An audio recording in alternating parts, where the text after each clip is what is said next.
There's also a Facebook question I want to get to. It's from Ron, and this is a very touching Facebook question. Ron says, I'm the oldest of 5 children, and as children we experienced horrific abuse to such a degree that I find it difficult to talk about.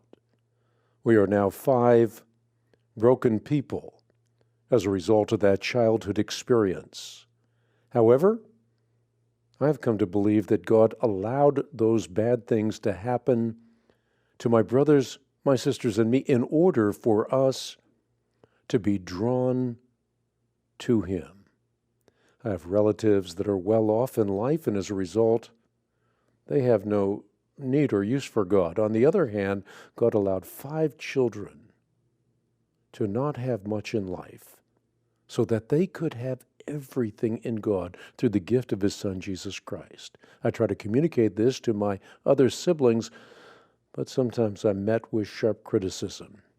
So the question is, am I wrong in believing that God allowed my brothers and sisters and me to experience bad things so that we might be inclined to draw to Him for eternal hope? If it's true that God did allow these things to happen to us, I consider it an honor, and I'm grateful. I'm thankful for God allowing these things to happen to us so that we can be one with God. And my reaction when I read this is first to say, I'm so sorry to hear about these difficult circumstances and the upbringing of children. Certainly all of this is evidence that we live in a fallen, a very broken world. The second thought I had is attitude in the midst of suffering. This attitude is an example to me, and I think everyone listening in right now. As for whether God allows bad things to happen in order to draw us to Himself, I think we can say with certainty that God uses all means to draw people to Himself, and that includes pain. You remember C.S. Lewis famously saying, God whispers to us in our pleasures, He speaks to us in our conscience, but He shouts to us in our pain.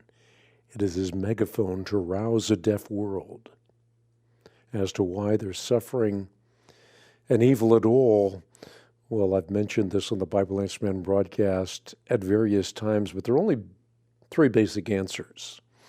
People think that there might be millions of answers or thousands of answers or at least hundreds of answers, but no, there are only 3. The answer is pantheism, philosophical naturalism, and theism. So look at pantheism for a moment, and you'll find out that pantheism denies the existence of good and evil because in this view, God is all and all is God. What about the second possibility, philosophical naturalism? By the way, this is a worldview undergirding evolutionism. It supposes that everything is a function of random processes, and thus there is no such thing as good and evil.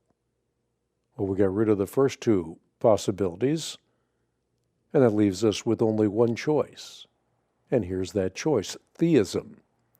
Theism alone has a relevant response, and only Christian theism can answer the question of evil satisfactorily, because Christian theism acknowledges that God created the potential for evil by creating human beings with freedom of choice, and the record of history bears eloquent testimony to the fact that humans of their own free will actualized the reality of evil through their choices.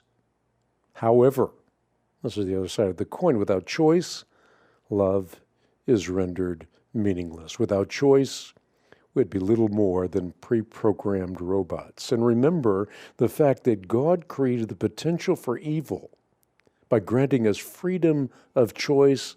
Well, that will ultimately lead to the best of all possible worlds.